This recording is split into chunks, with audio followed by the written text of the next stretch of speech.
다음은요. 두 가지 내용이 준비되어 있는데요. 윤석열 전 총장을 둘러싼 의혹입니다. 본인과 관련된 것도 있고요. 가족과 관련된 것도 있는데요. 계속 의혹 제기, 그거에 대한 뭐 해명도 있고 뭐 이렇게 논란처럼 비춰지고 있는 상황이긴 합니다. 먼저 첫 번째입니다. 자, 윤석열 부인 주식 계좌 공개했다. 주가 조작 자꾸 얘기하는데 무관합니다. 이렇게 또 얘기를 한 거예요. 그러자 홍준표. 그런데 의혹 불거진 시기 거래는 공개 안 했다. 부족하다. 이렇게 반응이 나왔습니다. 이른바 도이치모터스 요 회사와 관련된 과거의 일이죠. 그리고 뭐 손해본 거다, 억측 말라, 뭐 연결 계좌도 들어봐야 된다, 뭐 이런 법조계의 시각도 있다 이렇게 소개돼 있는데요. 이 내용이요. 어제 있었던 토론회에서도 질문과 답변을 좀 있었거든요. 확인해 보겠습니다. 실제로 공개돼야 될 것은 2011년도와 2012년도 정권 계좌입니다. 내가 그래 보고를 지금 받았는데 있는 거 없는 거를 뭐 다 주가 조작이 본격적으로 이루어졌던 시점은 2011년도하고 아니, 이모 2012년도 씨하고 계좌라는데 아니, 지난번에 이모 씨가 이정필 씨. 위탁 관리를 맡아가지고 했던 예. 것을 얘기를 하셨기 때문에 그 이모 씨하고의 관계는 2010년 초부터 2010년 5월에 다 정리가 됐기 때문에 예. 그 부분을 한 겁니다. 자, 저런 공방들이 왔고요. 다음은 이른바 고발 사주 의혹과 관련된 거예요. 얼마 전에 녹취록 내용이 공개가 되면서 뭔가 좀 이게 전환점인가 아닌가 뭐 이런 얘기가 있죠.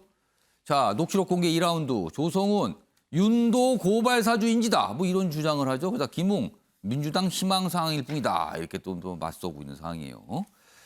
이와 관련돼서도 여러 관계자들 그리고 뭐 여당에서도 얘기를 좀 목소리를 냈는데 그 내용도 들어보겠습니다. 네, 찾아가야 왜냐면 되는데 네. 제가 가면 응. 윤석열이 시켜서 고발한 것이다가 나오게 되는 거예요.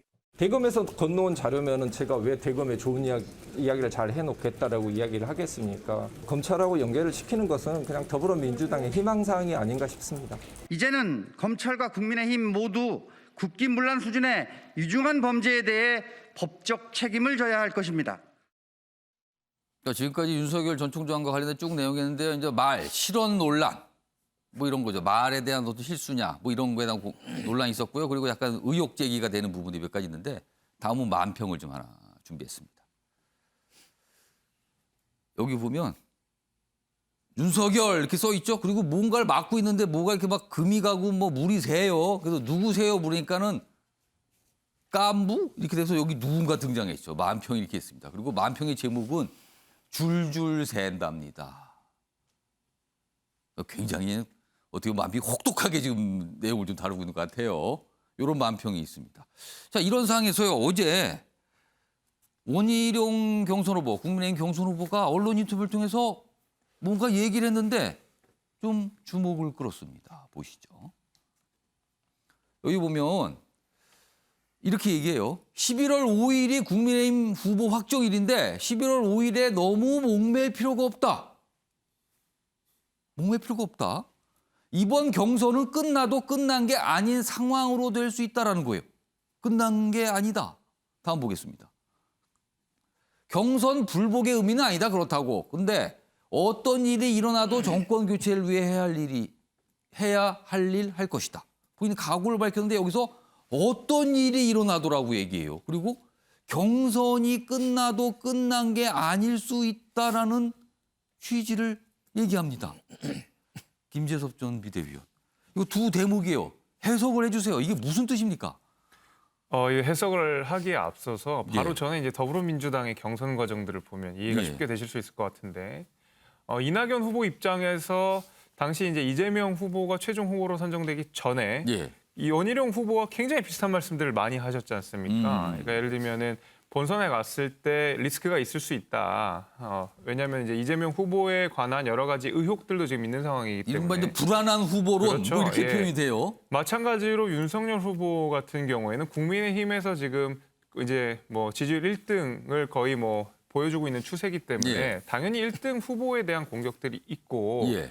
결국에 그 1등 후보에 대한 공격 중에 가장 효과적인 것은 본선에 갔을 때 불안하다라고 공격하는 편이 좋거든요. 예. 내가 본선 경쟁력이 다 강하다라고 경선 과정에서는 모든 후보들이 주장할 수밖에 없기 때문에 사실 이런 식으로 좀 뉘앙스를 통해서 나는 본선에 강한 후보다라고 넌지시 이야기를 하신 것 같아요. 그래서 윤석열 후보가 좀 위험할 수 있으니 본선에서 나를 한번 올려달라라고 이제 국민들께, 그리고 당원들께 그럼 지금 호소를 하는 윤 것이죠. 후보가 경선에서 이겨서 본선에 가도 이거 문제가 될 수 있고 이렇다. 이거를 좀 얘기한 거 아니에요? 그러면? 그렇죠. 이제 그런 말씀들을 많이 하셨는데 그것은 이제 사실 뭐 새로운 그런 내용들은 아닌 것이고 계속 뭐 윤석열 후보 예. 위험하다, 불안하다라는 말씀들을 굉장히 많이들 하셨었거든요. 예. 근데 하지만 우리 더불어민주당의 경선을 봐서도 그렇지만 경선 과정이 끝나니까 깨끗하게 승복하고 또 한 원팀이 되려고 노력들을 많이 하시지 않습니까? 예. 거기서도 원희룡 지사가 이야기했던 대로 원팀이라든지 아니면 경선 불복은 절대 아니니까 그런 거는 걱정 안 하셔도 된다라고 말씀을 하신 만큼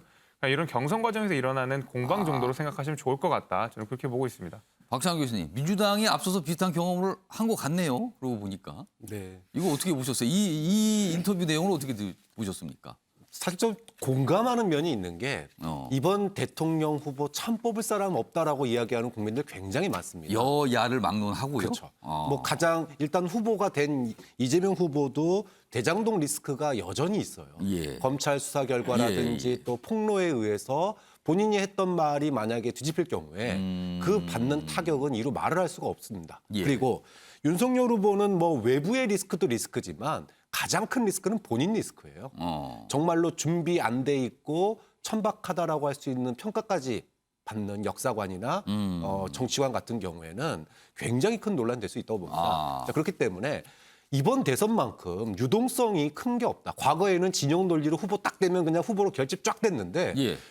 이번에는 대장동 리스크나 또는 뭐 본인 리스크나 뭐 외부의 어떤 뭐 고발 사주 리스크나 이런 것들에 의해서 예. 지지율이 갑자기 본선 지지율이 폭락하는 사태가 올 수도 있기 때문에 후보가 정해진 이후에 그렇죠. 그럴 수도 있다라는 거예요. 저는 충분히 올 수 있다고 봅니다. 그만큼 유동성이 크고 예. 굉장히 불안하다. 그는 후보에게도 아마 최악이겠지만 우리 국민들에게도 그건 비극이거든요. 그게 지금 후보 혹시 과거에도 그런 얘기도 있었는데 후보 교체론 뭐 이런 걸 좀 살짝 말씀하신 그렇죠. 건가요? 그러니까 이제 최악의 경우를 뭐 원희룡 후보나 탈락한 사람들에서는 예. 한 번 더 기회가 올 수 있어 이런 희망 사항과 최악의 그 그림을 그린 거지만 근데 그 최악의 상황이 오질 않길 바래요. 우리 국민들과 대한민국의 비극입니다. 그건. 대단한 혼란일 거 아닙니까? 네. 그러면